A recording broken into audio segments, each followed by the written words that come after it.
Olá, galerinha, tudo bom com vocês? Bem-vindos a mais um vídeo aqui do Vida Italiana.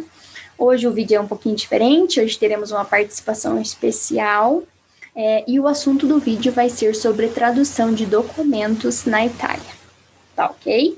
Eu vou chamar uma pessoa, uma convidada especial hoje, e ela vai falar tudo sobre esse assunto e ela vai explicar pra gente todas as nossas dúvidas. A melhor pessoa para responder isso é a Eliana Vitiello, então eu vou chamar ela para que ela possa responder todas as nossas dúvidas.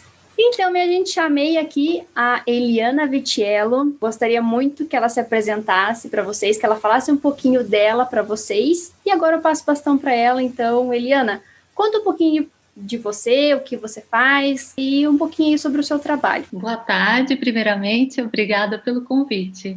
Imagina, obrigado você por ter aceitado o nosso convite, né? Bom, para quem não me conhece, eu sou Eliana Vitiello, sou titular da Vitiello Traduzione Legale, sou tradutora na Itália desde 2014, tradutora juramentada, inscrita no Tribunal Penal de Roma, também na Câmara de Comércio de Roma. A gente atua basicamente com documentos voltados à cidadania italiana, as nossas traduções. E estamos aí. Show de bola. Então, Eliana, você tinha comentado comigo também que você é formada em advocacia, mas no Brasil, certo? Também. Sim, eu sou advogada desde 1993. Muito tempo. Uau! Nossa, que legal, bacana. Eu vim para cá em 2007, né? Continuei atuando mesmo à distância por um bom tempo e depois eu me inscrevi no tribunal como tradutora juramentada e aí o tempo aí eu tive que dar uma paradinha, né, com o direito e continuei aí com as traduções e estamos até hoje levando adiante a Vitiello Traduzione. Você tem a sua empresa desde quando na Itália? Eu atuo desde 2014 e a empresa foi criada em 2016. A gente atua através de uma equipe, nós temos uma equipe de tradutores e desde então a gente tem feito aí esse trabalho sempre cada vez mais voltado para a cidadania italiana, né? O nosso público é basicamente o brasileiro que vem para a Itália para obter aí o reconhecimento da cidadania italiana. Então a gente acabou se especializando, né, em cidadania. E eu fico feliz porque, para quem não sabe, né, a Eliana ela é nossa parceira, a gente gosta muito dessa parceria. E a gente indica ela para muitas pessoas. E um dos medos das pessoas é: ai, mas eu não falo italiano, como é que eu vou falar com ela? Eu falo, não. Muita gente me pergunta se eu sou italiana. E o engraçado é que, acho que pelo nome, né, porque eu sou também de descendência italiana, e muitos clientes, eles começam a falar, tentar falar italiano, é muito interessante. Aí eu falo: não, você é brasileiro? Pode falar português. Né? Felizes quando eles descobrem que eu sou brasileira. Sim, a primeira coisa que eles me perguntam. Primeiro eles me pedem a indicação, aí eu falo de você, falo que eu fiz, e como a maioria das pessoas sabe que eu falo italiano, então as pessoas acham que eu falei com você em italiano. E eu falo, daí a pessoa fala: tá, mas ela fala inglês, alguma coisa assim. Eu falo: não, ela é brasileira, pode ficar tranquilo, pode falar em português com ela que tá tudo certo. E isso é bom também, você reconhecer a sua cidadania também, então você é ítalo-brasileira. Não, eu sou de descendência italiana, né? Meu bisnono, inclusive agora eu acabei de terminar uma tradução de uma parente de São Paulo que nem sabia que era minha prima, me procurou que pelo legal. e-mail. Quando eu abri o e-mail, eu vi que o bisnono era o mesmo. O Nossa, que legal! Esse mundo da cidadania italiana é incrível, né? Você descobre parente que você nem imagina. Sim, um monte de surpresa legal, né? Então, eu sou de descendência, né, italiana, mas a minha cidadania, a minha naturalização, eu obtive através do casamento. Então, né, eu queria falar um pouquinho, né, sobre o que as pessoas mais me perguntam, né, que seriam sobre a tradução na Itália, se deve fazer na Itália ou deve fazer no Brasil. Então, eu chamei justamente você, né? Porque além da nossa parceria, ainda tem a questão de que eu confiei os meus documentos para você. Você fez nossa, você fez muito rápido, fez com muito carinho, a gente gostou muito do seu trabalho, tanto que a gente decidiu, né, se tornar parceiro.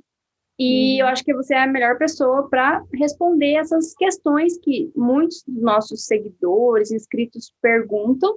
Acredito também que você vive recebendo essas perguntas, né? As E é isso que eu principais perguntas que fazem. Sim. Exatamente. Às vezes é simples, mas às vezes o modo de falar também dificulta, né? Eu não tenho propriedade para falar, então por isso que eu chamei você para que a gente possa responder essas perguntas, né? E a primeira pergunta seria como funciona a tradução na Itália, que tem a tradução feita no Brasil, a tradução feita na Itália, mas eu queria saber de você como que funciona a tradução feita na Itália. Vamos lá. Como funcionam as traduções feitas na Itália? As traduções feitas na Itália, o tradutor ele deverá comparecer diretamente, pessoalmente, no tribunal, né?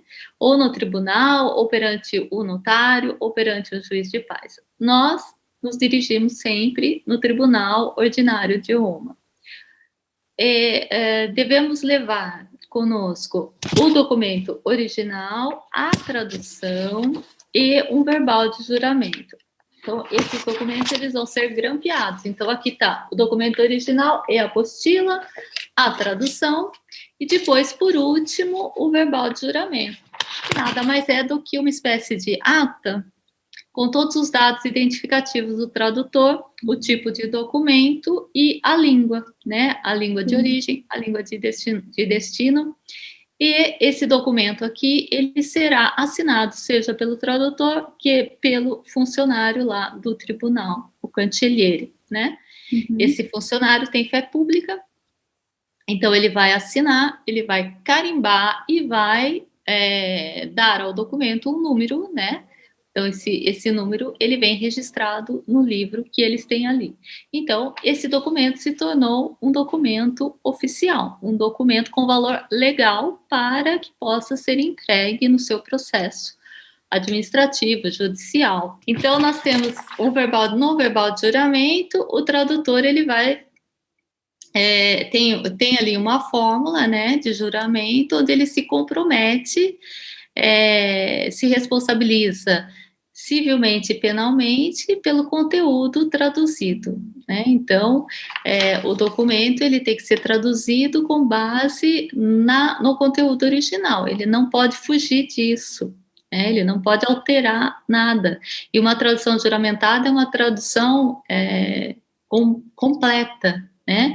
A gente vai traduzir não somente o conteúdo textual, como também todos os carimbos. Tem que fazer a tradução de todas as informações, inclusive os carimbos que tem no documento original. Os carimbos, as assinaturas, tudo, né? E ele se compromete ali com a verdade, né? Então, nada mais é o juramento do que um comprometimento com a verdade. Ele vai se responsabilizar e incorre aí numa possível pena, né, uma sanção penal civil em caso de declarações falsas, por exemplo, né? Então, é um trabalho de bastante responsabilidade. E o tradutor juramentado é feito o quê? Ele tem que fazer um juramento perante algum órgão para poder ser um tradutor juramentado? Não, ele tem que se inscrever, né? Geralmente o tradutor ele se inscreve no tribunal ou na Câmara de Comércio, mas isso para que ele possa ser um TTU. TTU é um consulente técnico de ofício, então é aquele perito que irá colaborar com a justiça em caso de necessidade. Por exemplo, ele vai ser chamado no tribunal para que possa traduzir um ato, ou ele vai ser chamado para que possa participar de uma audiência. O tradutor juramentado, para esse tipo de ato, né? Então, o tradutor juramentado que vai fazer o juramento de um documento para uso em órgãos públicos na Itália, ele não precisa ser inscrito, né? Ele pode ser uma pessoa que conhece a língua e se compromete ali e em dizer a verdade com relação àquele conteúdo traduzido. Então, ele não precisa ser inscrito. O tradutor inscrito é o tradutor que vai também ter a incumbência, quando necessário, de colaborar com a justiça na qualidade de intérprete, de tradutor, colaborar com os juízes, com promotores. E assim, muitos me perguntam, né, qual que é a diferença da tradução feita no Brasil, qual que é a diferença da tradução feita na Itália? Eu até fiz um videozinho há um tempo atrás. Ah, sim, eu vi. É exatamente aquilo que você falou. Espero que esteja tudo certo do que eu falei, mas gostaria que você também falasse um pouquinho. A principal diferença é com relação à apostila diária, né? Porque quando o documento ele é emitido no Brasil, primeira coisa que o cliente tem que saber é que é necessário a posição da apostila diária, que é esse documento aqui, que vem atrás, né, do documento original, e que hoje em dia, desde 2016, ele é aposto pelo cartório ou tabelião de notas. E esse documento, ele vai ser utilizado para que o documento possa ter validade internacional. Então, é muito importante. Se o documento não contém a apostila de A, ele vem sem a apostila de A, ele não é válido, né? Então, a pessoa não pode usar. O que acontece com as traduções? Se a tradução é feita no Brasil, nós vamos precisar aí de 2 apostilamentos, porque a tradução foi feita lá. Então, para ser reconhecida, para se tornar um documento oficial, oficialmente reconhecido na Itália, precisa também de uma apostila. Diferentemente ocorre quando você vai fazer a sua tradução na Itália. A tradução vai ser elaborada na Itália por um tradutor italiano, né? Então, você vai precisar de uma única apostila, aquela do documento original.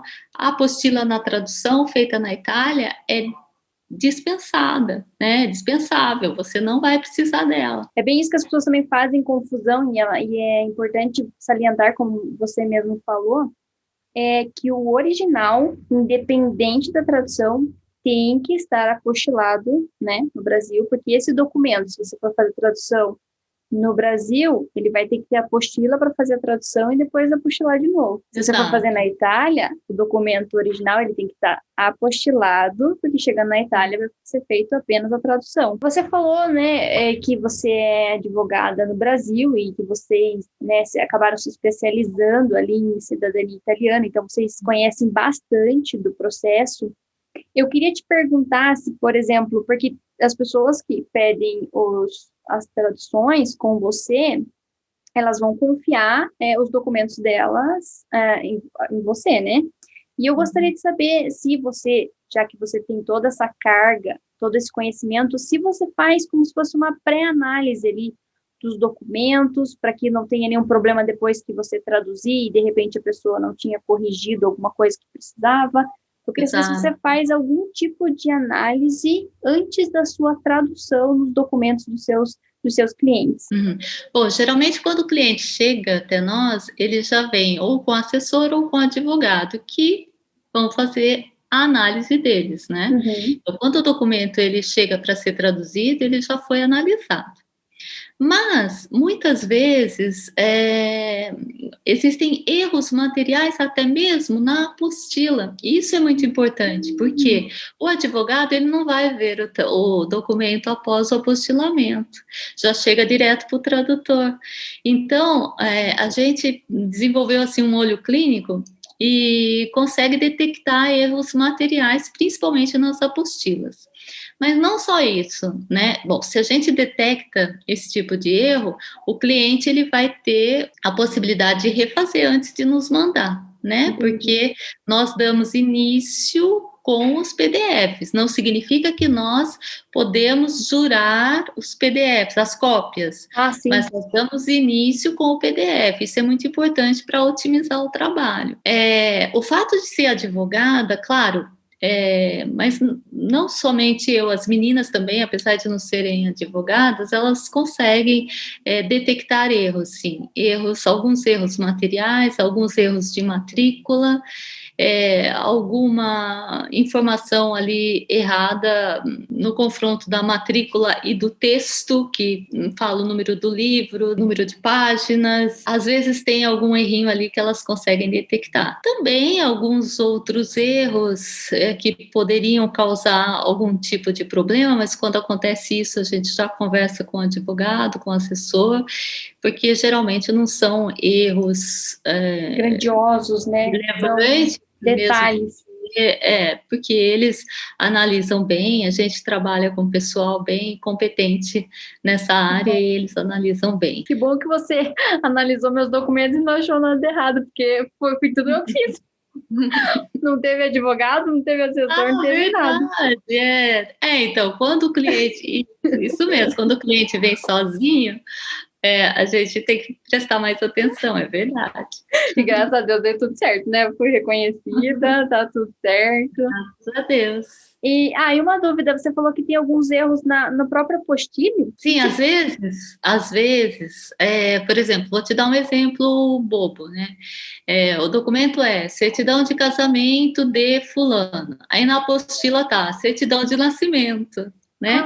E o cliente, ele não percebe, porque depois da apostila, ele não vê a hora de se livrar, né? Eu nem olhei as minhas apostilas, então eu sei do que você está falando, porque depois que apostilou... É muito importante olhar as apostilas, porque os cartórios, eles têm um excesso, né, de demanda. Então, eles, às vezes, erram. Eu já tive que solicitar uma certidão nova de num caso, né, foi bem no começo ainda, eu estava solicitando a certidão de casamento da minha avó, e bem no título estava a certidão de nascimento, e daí depois vinha todo o texto...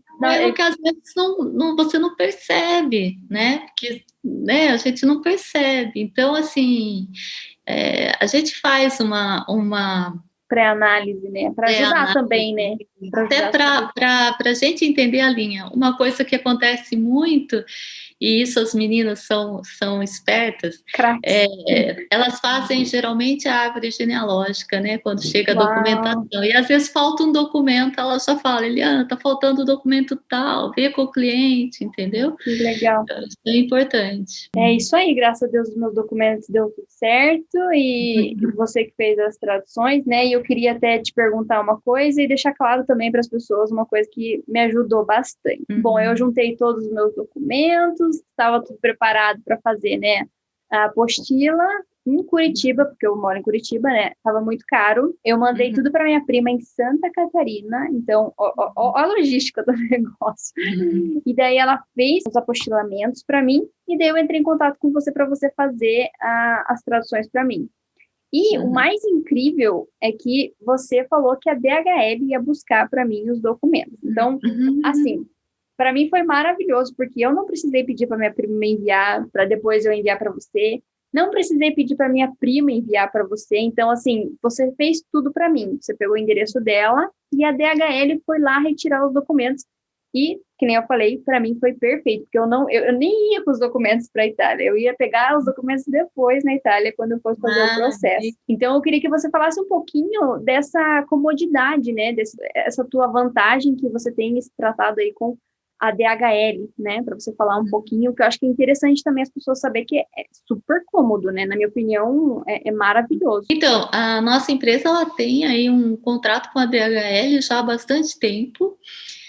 A gente disponibiliza esse serviço como um serviço adicional, o cliente ele pode ou não optar por esse serviço, e se ele optar, nós pensamos em tudo para ele, né? Então, a única coisa que ele precisa, e precisa mesmo, é ler o nosso informativo, que é um pouquinho grande.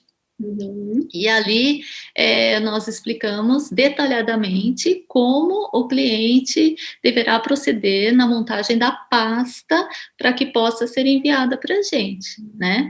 Então é muito importante, são várias coisas ali que ele tem que fazer para evitar que os documentos eles parem na alfândega e retornem, né?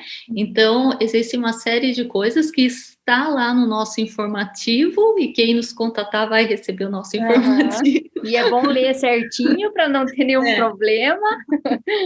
Sim.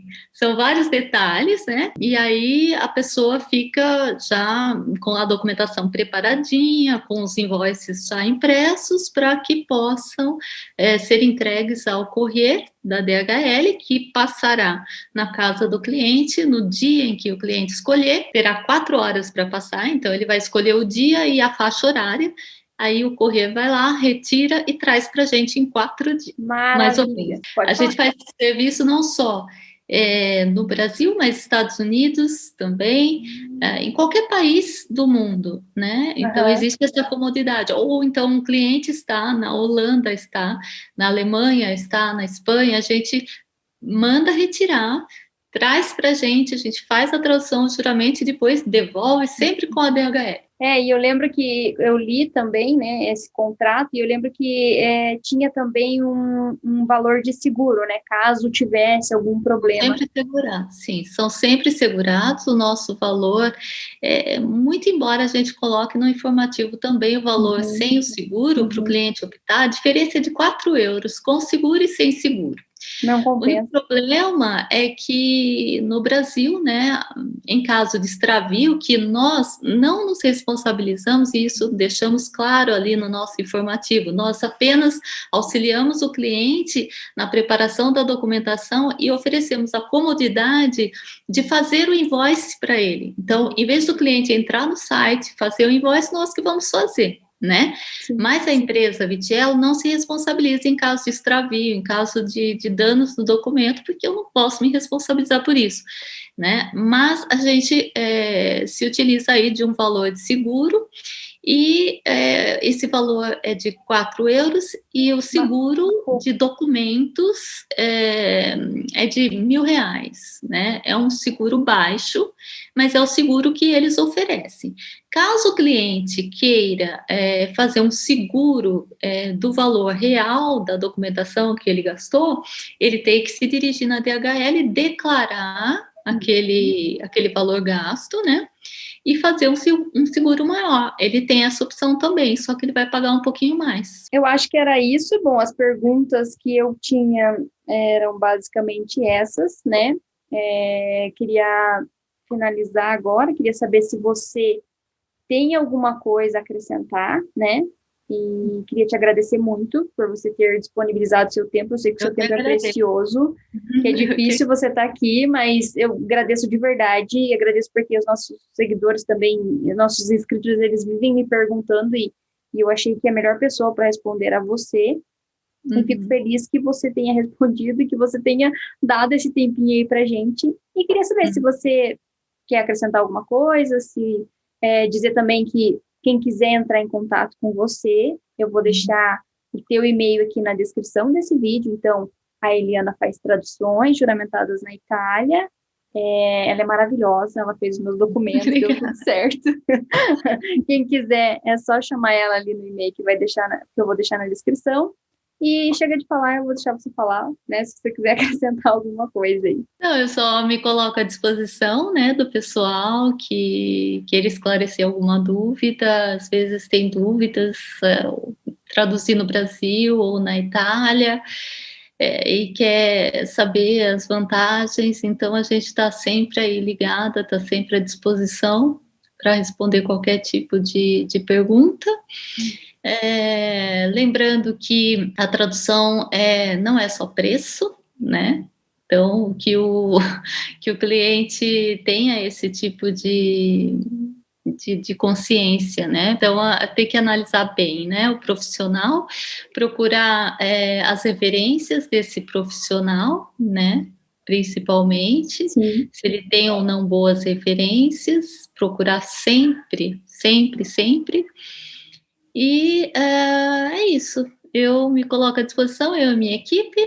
Nós agradecemos esse convite, né? Eu, em nome da equipe, agradeço, e estamos prontos aí para atender todos os seus seguidores, né? Da melhor maneira possível. Maravilha, maravilha. Muito obrigada, Eliana. Quem tiver alguma dúvida também, deixa nos comentários. Se eu não souber responder, eu corro, pergunto para a Eliana, ela me ajuda, a gente responde aqui nos comentários. E se quiser também entrar em contato com a Eliana, como eu já falei, né? O contato da Eliana vai estar na descrição aqui do vídeo e vocês podem entrar em contato, que ela já falou que ela vai estar à disposição. Ok, muito obrigada. Obrigada a você. E a gente se vê numa próxima aí, né? Quem sabe as pessoas não pedem para você voltar com mais dúvidas, né? A gente faz um outro vídeo. Eu volto. Beijão, Eliana. Muito obrigada. Tchau, e até mais. Obrigada a você. Tchau, tchau. Tchau.